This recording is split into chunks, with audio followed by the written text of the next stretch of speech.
सर्व मल्हारवासियांना माझा सप्रेम नमस्कार. आज मी अध्यक्ष या नात्याने मे बी शेवटचं बोलण्यासाठी या मंचावर आलो आहे. मल्हार सोसायटीमध्ये जेव्हा आम्ही राहायला आलो जवळपास 2017च्या दरम्यान, तर त्यानंतर पहिला कार्यक्रम म्हणून कोजागिरीचा कार्यक्रम थोडा मी इनिशिएटिव्ह घेतला. राजेश शिर्के साहेबांना सोबत घेतलं, देवळे साहेब होते आणि महिला मंडळ पण बऱ्यापैकी होतं, पवार काकू आणि बऱ्याच लोकांनी त्याच्यामध्ये सपोर्ट केला आणि तो एक चांगला कार्यक्रम झाला आणि त्याच्यामुळे सोसायटी एकत्र यायला सुरुवात झाली. ही 2017ची गोष्ट आहे. त्यानंतर एक एक ॲक्टिव्हिटीज होत गेल्या आणि बिल्डरसोबत फाईट आम्ही सर्व लोक 2015पासून करतच होतो. त्यामुळे त्याच्या अनुषंगाने आम्ही सर्व एकत्र आलेलो होतो आणि बऱ्यापैकी एकमेकांसोबत जुळलेलो होतो. 2018मध्ये मग एक कार्यकारिणी स्थापन करण्याचं ठरलं आणि त्यानुसार एक टेम्पररी कमिटी ज्याला म्हणतो आपण 1 वर्षाची, तशी ती स्थापन झाली. त्याच्यामध्ये देवळे साहेब, Deshpande sir, Salunke madam, Khaware madam, Mule साहेब, एडके सर, लोणकर साहेब, हजारे सर आणि अजून बाकीचे बरीच लोक होती. राजेश शिर्के साहेब पण होते त्याच्यामध्ये. त्यानंतर शेटेजी होते, त्यानंतर मनीष चन्ने होते. सो अशी मिळून एक कमिटी बनली. नातू सर होते. ती कमिटी बनल्यानंतर 1 वर्ष आम्ही तात्पुरती कमिटी म्हणून काम बघायला सुरुवात केली आणि एक एक एक एक स्टेप आम्ही समोर गेलो. त्यानंतर 2019ला ती कमिटी रिइलेक्ट करण्यात आली आणि त्यानुसार पुढचं काम सुरू झालं. मग वेगवेगळे विषय जेव्हा समोर आले तर ते वेगवेगळ्या विषयांवर समितीने आपल्या प्रकारे योग्य ते काम करण्याचा प्रयत्न केला. याच्यात मग बाकीचे उत्सव जे असतील ते आपण खूप चांगल्या प्रकारे साजरे केले. सुरुवातीला गणपती उत्सव असेल, होळी असेल, त्याच्यानंतर दहीहंडी, त्यानंतर तुमचा 15 ऑगस्ट, 26 जानेवारी असे उपक्रम सोसायटीमध्ये व्हायला लागले आणि त्याप्रकारे सर्वांचं सहकार्य मिळालं आणि त्याच्यामुळे ते सक्सेसफुल झालं.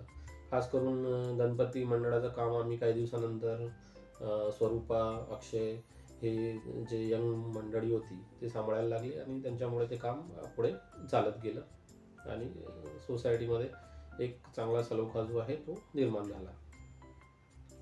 हे सगळं करत असताना जेव्हा काही अडचणी आल्या आणि काही अडचणींमुळे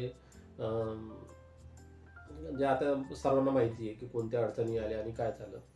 अचानक समितीमध्ये म्हणजे सर्वात आधी तर मी जे समितीचे जुने जे मेंबर होते त्यांचे पण मी आभार मानेन. कारण देवळे साहेब, देशपांडे सर असतील, मी असेल, आम्ही रात्री 12:30-1 पर्यंत बसून पण सुरुवातीला, कारण जेव्हा एक फाउंडेशन तयार होतं तेव्हा तुम्हाला भरपूर काम करावं लागतं आणि त्यामुळे चांगल्या प्रकारे काम करून आम्ही एक चांगला फाउंडेशन बेस बनवण्याचा प्रयत्न केला. मग काही कारणास्तव काही मेंबर समितीमधून बाहेर पडले आणि ॲट ए टाईम 4 मेंबर बाहेर गेल्यामुळे मला खूप मोठा प्रश्न पडला की आता हे सगळं पुढे कसं करायचं. उद्देश हाच होता की मी मागच्या सोसायटीत पण 5 वर्ष समितीमध्ये उपाध्यक्ष म्हणून काम केलेलं होतं मागच्या सोसायटीत आणि इथं पण मला एकच होतं की आज न उद्या आपल्याला काम करायचं तर आपण आपला टेन्युअर जो आहे तो ॲटलिस्ट कमी जो असेल तेवढा कंप्लीट करावा.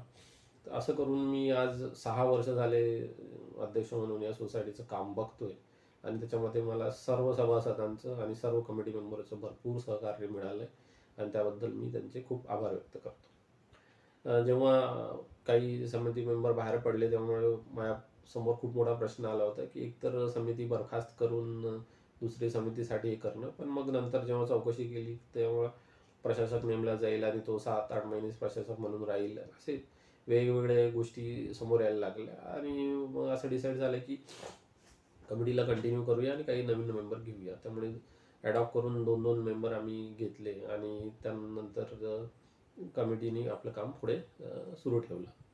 या समितीच्या दरम्यान जे महत्त्वाच्या ज्या 4-5 गोष्टी आहेत त्या जर झालेल्या असतील, त्या जर सांगायच्या म्हटल्या तर सोसायटी फॉर्मेशन झालं आहे. त्याच्यानंतर कन्व्हेन्स डीड आहे ही कंप्लीट झालं. एक मोठा इश्यू जो होता की 2 BHK आणि 3 BHKचं मेंटेनन्स कसं डिसाईड करायचं ते या समितीच्या दरम्यान करून घेण्यात आलं आहे आणि त्याचा एक फॉर्म्युला सेट झाला आहे.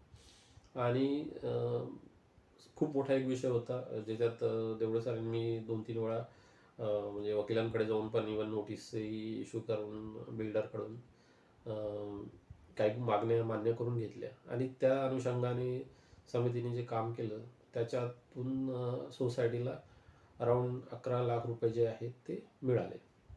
आणि ते पैसे सोसायटीला मिळाल्यामुळे तो पण एक मोठी अचिव्हमेंट म्हणून मी या समितीचं सर्वांचं अभिनंदन करतो त्या बाबतीत. आता हे सगळं जे झालेलं आहे ते बरेचसे सभासद नवीन आहे त्यामुळे त्यांना माहिती नाही म्हणून मी थोडीशी पार्श्वभूमी सांगितली. आणि जे जुने सभासद आहेत त्यांना सर्व गोष्टी बऱ्यापैकी माहिती आहे. आता मे बी पुढच्या जो काही 10-15 दिवसाचा कालावधी असेल त्या कालावधीमध्ये आमचं जे आहे टेन्युअर ते संपणार आहे आणि नवीन समिती जी आहे ती स्थापन होईल. आम्ही सगळ्या गोष्टी आमच्या परीने योग्य करण्याचा प्रयत्न केला. त्याच्यामध्ये आता जे नवीन लोक आलेले होते त्याच्यामध्ये लोणकर साहेब गेले आणि परत आले होते. राजेश शिर्के साहेब पण आधी होते समितीमध्ये. एडके साहेब आहेत, बचाव मॅडम आहेत, नातू सर आहेत. यांचे सर्वांचे पण मी आभार मानतो की त्यांनी पण समितीला खूप चांगल्या प्रकारे सहकार्य केले. खास करून अमित मुळेंचे एक विशेष आभार आहेत कारण मागच्या 1-1.5 वर्षापासून मला पण तेवढा वेळ द्यायला जमत नाही आहे की जेवढं द्यायला पाहिजे.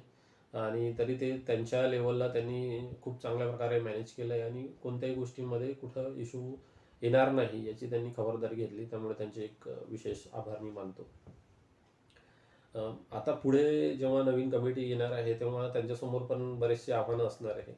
आमच्यासमोर तसं मोठं आव्हान म्हणून काही नव्हतं. फक्त एकच जो मेजर इश्यू आहे जो सर्वांना माहिती आहे त्याच्यावर आम्ही आमच्या परीने काम केलं आणि जे योग्य होते ते सगळ्या कारवाई आम्ही केल्या.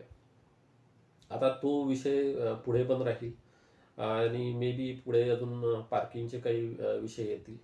काही लोकांचं पार्किंगचं एक्सटेन्शनचं प्लॅन असेल कोणाचं काय, हे सगळे विषय जे आहेत ते भविष्यात सोसायटीमध्ये राहतील. त्यामुळे माझी सर्वांना एकच विनंती आहे की पुढची समिती तुम्ही जेव्हा निवडणार आहात तेव्हा ती निवडणूक करताना लिगली थोडं चौकटीमध्ये राहून चांगल्या प्रकारे काम करणारी जी लोक असतील त्यांना तुम्ही निवडून द्या आणि त्या दृष्टीने पुढची वाटचाल जी आहे ती सोसायटीची पुढे न्या. एवढंच सांगण्यासाठी मी आज आलो होतो. आणि तुम्ही सर्व सभासदांनी ऑफकोर्स 1-2-4 लोकांचं कधी पण कुठेही असलं तर थोडाफार विरोध ह्या गोष्टी असतात त्यामुळे इट्स डझंट मॅटर. त्यामुळे तुम्ही सर्वांनी जे काही सहकार्य समितीला केलेलं आहे मागच्या 6 वर्षात त्याबद्दल मी सर्वांचे मनपूर्वक आभार मानतो. सर्व सभासदांना खूप खूप मनापासून आभार की त्यांनी प्रत्येक गोष्टीमध्ये समितीला सहकार्य केलं आणि त्यामुळेच आम्ही आमचे जे 1 वर्ष आधीचं टेम्पररी आणि प्लस 5 वर्ष असे टोटल 6 वर्ष मी चांगल्या प्रकारे कंप्लीट करू शकलो. आमची समिती चांगल्या प्रकारे कंप्लीट करू शकली. त्याबद्दल तुमच्या सर्वांचे मी मनपूर्वक आभार मानतो. धन्यवाद.